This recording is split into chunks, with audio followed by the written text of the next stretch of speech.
PCN is brought to you in part by the following underwriters.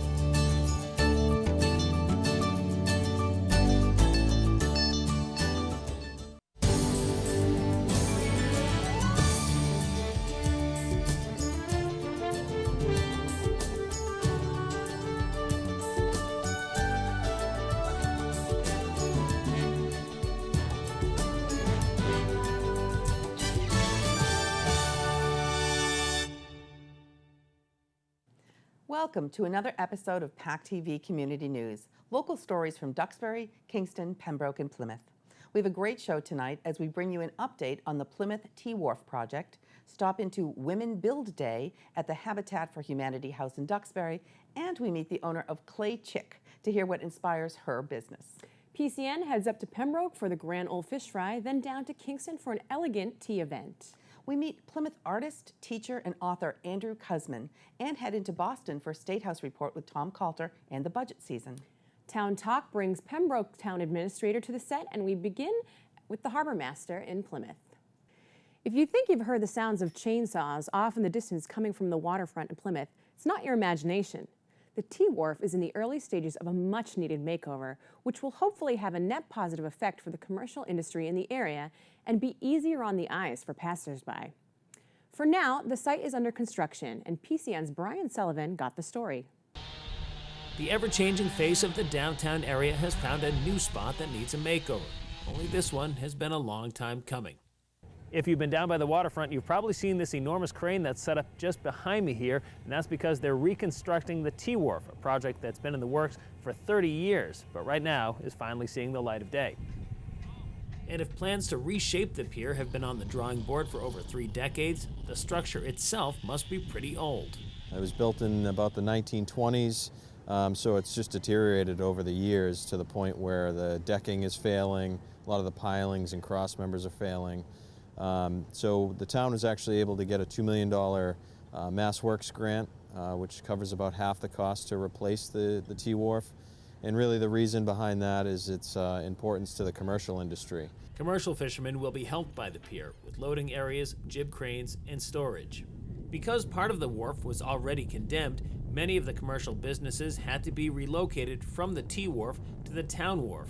When the project is completed, much of that business can return to this spot. But first, it needs to be taken apart. And that's where they are right now. Now they've moved on to demo. And when you say demo, you think, the wrecking ball coming in. And they've been very methodical about taking the pier apart, almost dismantling it, because they need to make sure that they take all the pilings, all the cross members have to be completely out. So they've been doing a really good job sort of taking apart piece by piece. So that's supposed to go on for the next 3 weeks. From there, the construction moves to building the boardwalk, which involves driving and capping the piles, constructing the cross bracing, and eventually building the deck. With a target date of completion set for January of 2017, that means construction will be going on throughout the summer months, so you can just add that to the list of cool sightseeing places to take the kids over the summer. In downtown Plymouth, Brian Sullivan, PACTV Community News. South Shore Habitat for Humanity recently celebrated National Women Build Week at one of the homes, which is set to be moved into sometime in June. The women from Vantage Point Realty Advisors were there with hard hats and hand tools, donating their time to get the Duxbury home move-in ready. Here's something you probably don't see every day, but you might in the future: women outnumbering men on a construction site. In the meantime, these women are here as part of Habitat for Humanity's National Women Build Week. On this day, it was the ladies from Vantage Point Realty Advisors taking care of business at 153 Franklin Street in Duxbury. These women weren't here for photo ops, though. They were pounding nails, shoveling dirt, and using power tools. This is really great, to learn how to actually build a house. We sell them all day long, but it's great to actually learn how to swing the hammer. We've gotten some great tools and some skill set. I've learned how to use a circular saw today, which was fun. South Shore Habitat for Humanity is just one of more than 300 habitat organizations nationwide hosting women build projects this year. And if this job site looks familiar, it's because PCN showcased this home a couple of months back when the drywall was still being put in. When we first stopped by here a couple of months ago, they were still in the early stages. Now as you look around, you can see right here in the kitchen, they've got the cabinets up, they've got all the appliances in, working light fixtures, and in just a few short weeks, the family will be moving into their new home. That's not to say you won't still see a wet-dry vac on the floor, along with paint pans, cords, compressors, and table saws, but moving through the house, we can really see the amazing transformation that's taken place. Well, right now we're at the finishing touches to touching up paint, putting in the walkway. We expect to be finished sometime in June, have the family move in. The siding's all up, the roof's on, everything's ready to go. That move-in date is just fine with the homeowners, who won't have too far to travel to get here. We're actually local in Duxbury right now, so it's really nice. My daughter's in the school system, so we don't have to change her school or anything, so to still be part of the community is really great. Sherry Sibley and her company have been involved with Habitat for a number of years because it's so reflective of her own organization.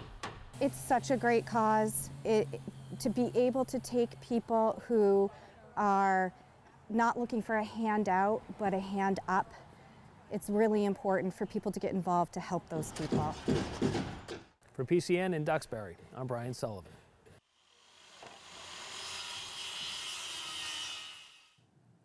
Another great job done by Habitat for Humanity. We've done a number of stories on them, and we're very happy to bring you their stories all the time. Good for all the ladies, good for everyone involved with helping build this house. And you, speaking of building, have some experience with building. I do. When I was an undergrad, I was in the theater department, so I had a part-time job working in the set building department. And I can't tell you how many times, honestly, a day or a week, I tap into those skills, whether it's just leveling something. Mm-hmm. I mean, I feel confident tearing down walls and rebuilding them and fixing cabinetry.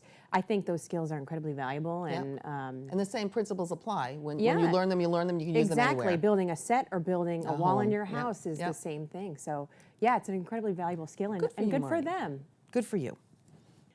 The Adams Center in Kingston continues to host many wonderful community events. In honor of Mother's Day this year, they held an elegant tea.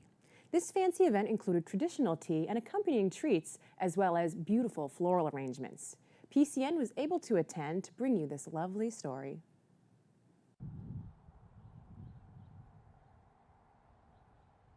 Well, we're very happy today because here at the Adams Center, it's May 1st, and we're having our very first annual Mother's Day tea, and we're so excited about it. We have all kinds of antique teacups, and we're going to serve delicious scones, pastries, little sandwiches, and we have wonderful music and beautiful flowers from Bittersweet Gardens. So we're very excited about this event, and we're hoping to make it an annual event here at the Adams Center. The Adams Center has been very busy this year. We've housed a lot of different events, and we're looking forward to doing more of these things for the community. We're actually thinking of starting a series of Sunday concerts. We're going to call it Sundays at the Adams, and we're going to be seeking musicians in the area who would like to come and perform here. It's a beautiful venue. The acoustics are lovely, and it'll be a nice place for a Sunday afternoon if you want to come in here. So we're hoping that we'll hear from some local artists who might want to come and present on Sunday afternoon. So that'll be the next thing coming up. We brought in some pastel floral arrangements as it's a Mother's Day tea. And there's lots of spring flowers in bloom right now, like daffodils from our gardens. We brought in a lot of garden roses and stock, and we foraged a bunch of flowering branches like dogwood and spirea for the luncheon today. And then we also brought in a lot of flowers for folks to make their own Mother's Day teacup arrangements, so folks can take a flower arrangement home with them today. Bittersweet Gardens began back in 1998. Primarily, I was a flower farmer, and as some of my friends got married over the years, I turned to doing more weddings and events. And for the past 7 years or so, I've been focused on the wedding side of the business, but I'm still growing flowers. So it's a joy to be able to incorporate some of the flowers from our farm and our greenhouse in a lot of the weddings that we do. But the main thing is the Adams Center is the community center. So people can come, you can have meetings here with your clubs or organizations. You can also come here and have a bridal shower a wedding shower, a birthday party, all of those things. The Adams Center is available for the community to use. And if people are interested, they should just check our website, townofkingstonmass.org, and then click on Adams Center, and they'll get all the information there. 40 years and counting. That's how long the town of Pembroke has been holding its annual fish fry on the first weekend of May. And to be honest, not much has changed since 1976. It's still a great time and thoroughly enjoyed by old and young alike. Brian Sullivan went to the Herring Run to get this story. In May of 1976, a group of Pembroke residents decided to hold a town event right here at the Herring Run. Now, back then, there may not have been nearly as many people or cars, but the theme was definitely the same. It was very small when we first started. In fact, the house across the street, that's where they used to make the beans and bring them over across the way. And over the years, people have brought their children, and then their children grow up, and like my grandchildren are here right now, working.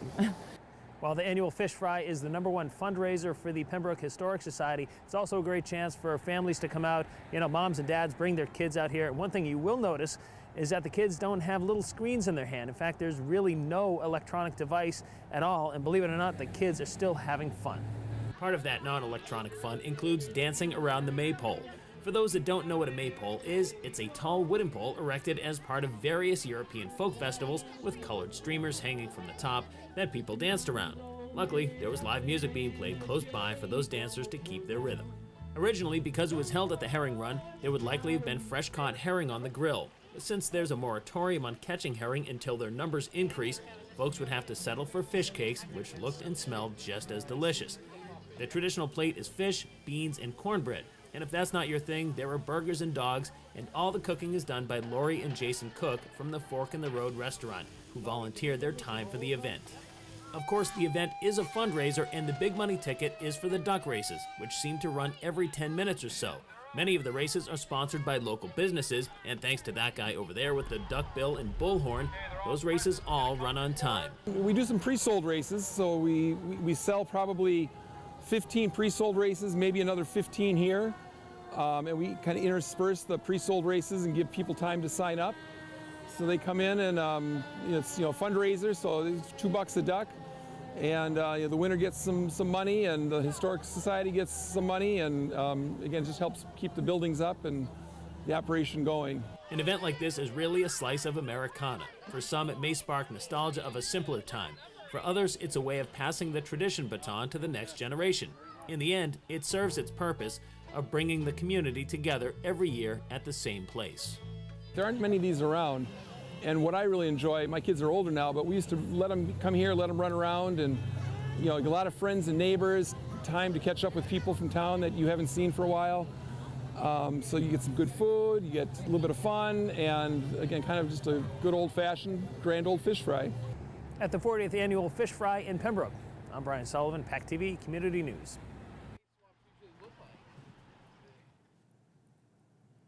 And it's always a fun day there. I grew up in Pembroke. My kids grew up in Pembroke, so we've been there many, many times. And like Brian said, it's really nice that it is old-fashioned. You don't have your iPad there. You have your family there, and you hear kids screaming and laughing, and the smells of things cooking on the grill. And it's just a really nice, old-fashioned day.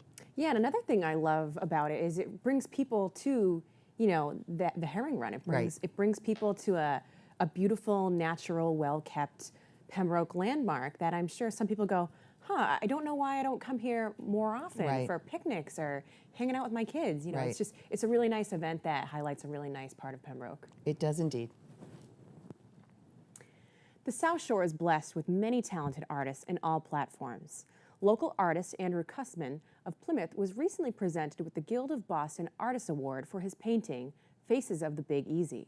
Mr. Koosman is also an author and recently held a multifaceted art event at the Plymouth Center for the Arts to talk about what influences his art.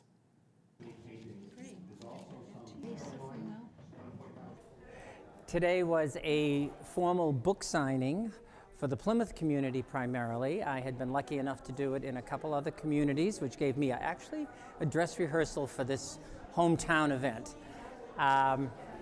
It's a book that I've been working on for 3 years.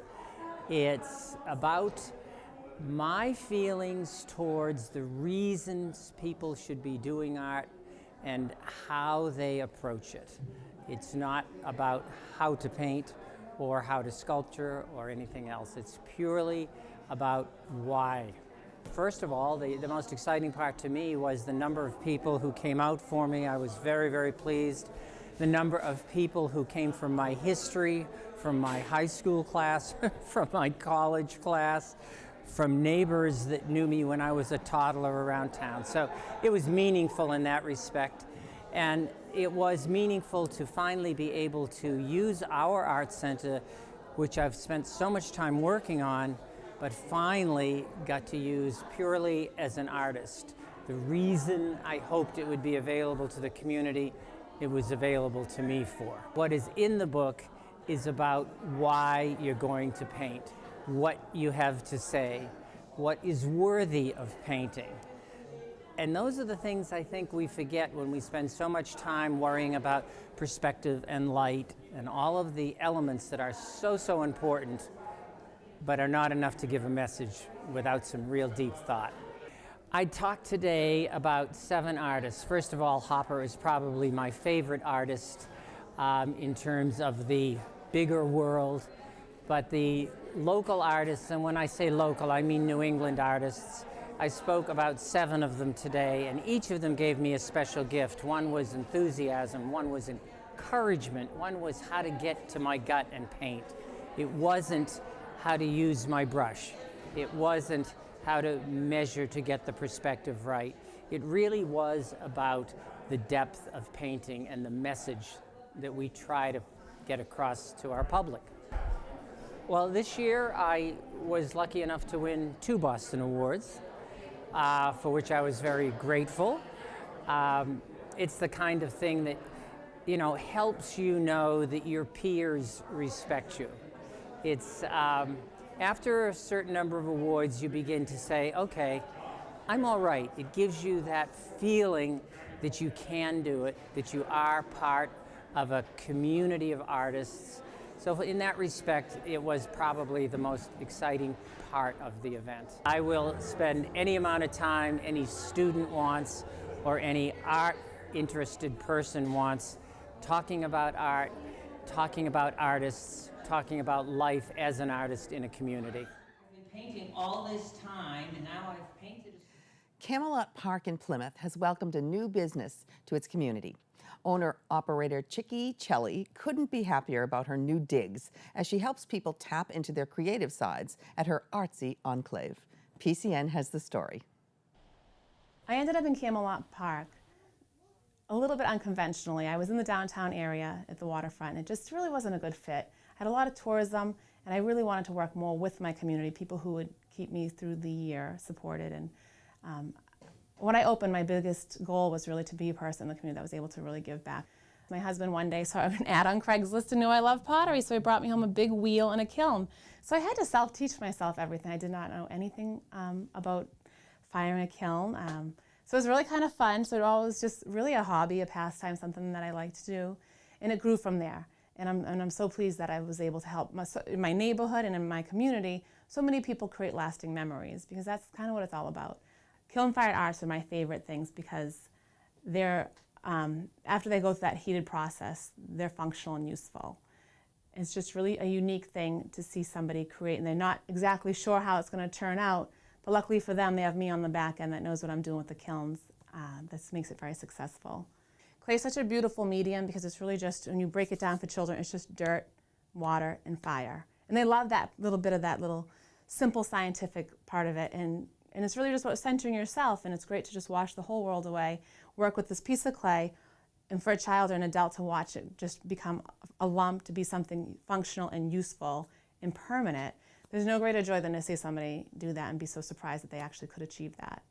When I was in high school, the only thing that really kept me going in high school every day was the ceramic, the art room, the teachers, the ability to create, the ability to just make things. In our community, I feel like people are not accessing that enough. We have a drug epidemic that I feel like if people had more access to creativity, that maybe we would be able to eliminate a little bit of that. I think our teenagers don't realize the the value in being able to use your creativity to help you with your emotions. So those things are very important to me. It's a great feeling when a person walks through the door and says, I'm not creative, I'm not creative. We have that every single day, all day. People say that to us. And we say, well, we can give you a hand, we can help you with that, and show them the tools that we have. And it's fantastic when they come back a week later after their product has been through the kiln firing, and they're so tickled that they actually made that. It's just a nice feeling that you drew something out of somebody, you were able to hit that well and get something out of them that they didn't even think they had. Right now, the Massachusetts House and Senate are busy working on the state's budget. We stopped in at the State House to talk to Representative Tom Coulter to find out what sort of line items are on the table and what this process is like for our legislators.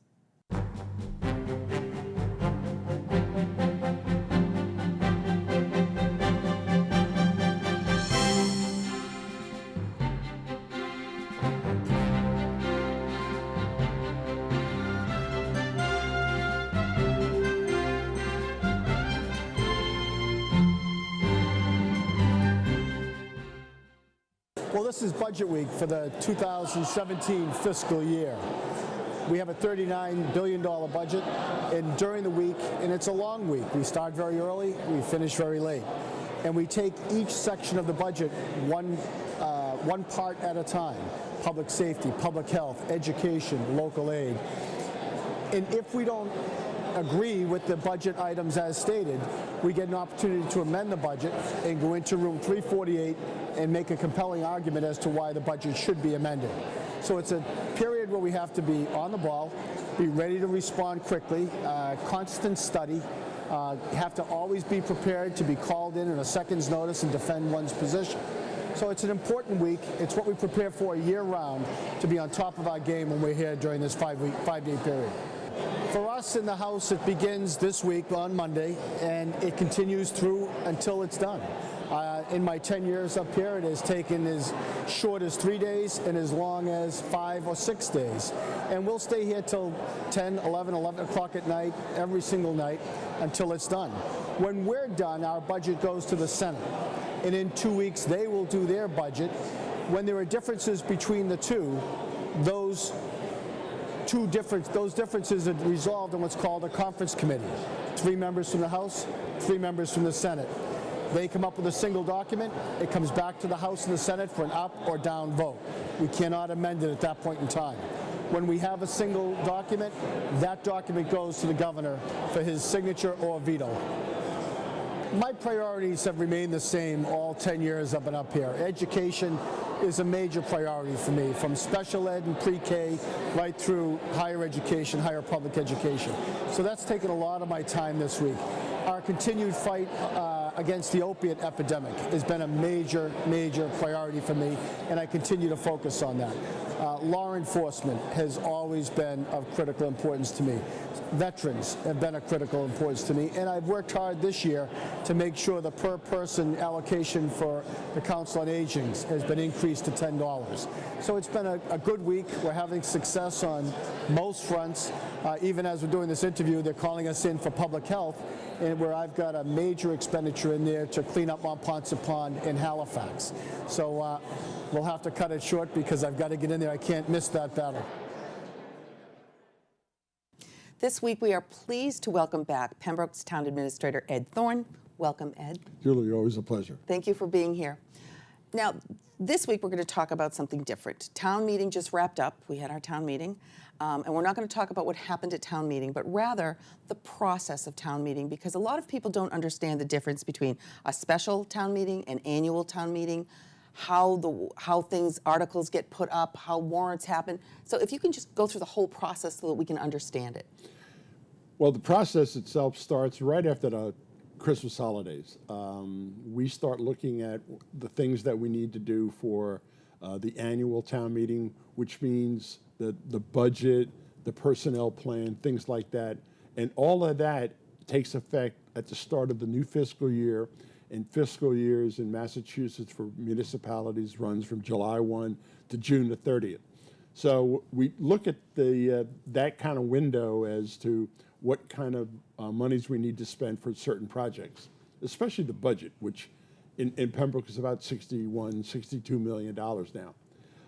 If there's an immediate need for money where we need to spend something on a project that needs to happen in April or May or June before the start of the fiscal year. Is this because something happened, like a roof leaked or That's correct. Okay, so this is correct. This is something you didn't plan on. And we use different pots of money for the special town meeting as opposed to the annual town meeting.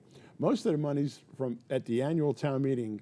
For instance, the budget, the school department, which takes up about half of the $61 million, comes from taxation or from state aid. Okay. And that's basically the two main sources of revenue. Local receipts such as the meals tax and fees that are charged by the town in various departments usually are spent at the annual town meeting. The special town meeting, which deals with projects that are of immediate concern, like a roof, like you mentioned, or some vehicles that we may want to buy, comes from a lot of times what is known as free cash. Okay. Now, it's a misnomer because actually what it is revenue that's surplus from the year before. Okay. Now, can anybody apply to get that free cash, or how is that determined? Who gets it and where it goes? Well, you know, we get requests from various departments about that, and Mike Buckley, our town accountant, then goes through these and he determines what we can and can't afford. Okay. And then he and I prepare that list, and then we actually present that to the advisory committee and the Board of Selectmen, and you know, there's a consensus reached as to the 8 or 9 projects that we want to fund at the special. Right. And they make recommendations. And make recommendations. And then the town does have to vote. That's correct. Right. Both the Board of Selectmen and the Advisory Committee both have to make recommendations. Right. Now, they may recommend favorable action. Right. They may unfavorable action. Right. Sometimes they'll say, you know, we can't make a decision on right these, now. so Right. we'll say town meeting floor. Right. We'll let the folks at town meeting decide that. Okay. So that would be So pushed then- off till the next meeting That's that we correct. have. Okay. So about a week or two before the town meeting, we have a dress rehearsal with the moderator and the advisory Oh, I committee. didn't know that. Yes. Oh, we yes, have a dress rehearsal. Yes, we do. We have a dress rehearsal. And what we do is we go down through all of the articles at the special and the annual, and we determine who's going to make what motions. Okay. Who's going to do the presentation? Yep. Absolutely. Yep. And if there needs to be special presentations on a particular issue, then a decision is made whether it's the appropriate department head, whether it's myself, or the town accountant, or somebody else. Okay. And so all those decisions are made a couple weeks in advance so that it's a well-oiled machine at town meeting. And it is. We don't have I can say yeah, that's we pride definitely- ourselves in it's well in having done. those things It's very efficient. move along. Yes. Now, it doesn't discourage public comment, Right. But you know, there are a lot of mundane issues that we vote on, and there's no sense in spending a lot of wasted time on something that is a no-brainer for town meetings. So. And thank you for clearing that up, because I always had a question on the town meetings and how they run in special versus annual. And in our last 20 seconds or so, just tell me about how you and the other town managers and or town administrators get together, and you're having something this coming up Saturday, I believe? Yeah, we're going to be on Mike McNamara's show on ATD. Yeah. We usually do it on an annual basis, and I believe we'll have 3 or 4, maybe 5 town managers and administrators there, all on the South Shore. And you compare notes and talk about what you're doing and everything that's going on. Well, we have a state managers association, and then a lot of regions in the state have a local administrators association, and we have one on the South Shore. Great. And you know, Rocco Longo and Marshfield and myself are pretty much the co-chairs of this, and we kind of coordinate the and you meetings share that we have. ideas, so nobody has to reinvent the wheel. A lot of networking is done. Good, that's great. A lot of networking. Thank you. Thank you for clearing up a lot of those issues that I didn't understand, and I'm sure a lot of people didn't either. That's Appreciate my pleasure. Thank you very much, Ed. And thank you for watching this week's show. Replay times and links can be found at pactv.org. PCN is also on Facebook, Twitter, and YouTube, so be sure to connect. See you next week for more local stories.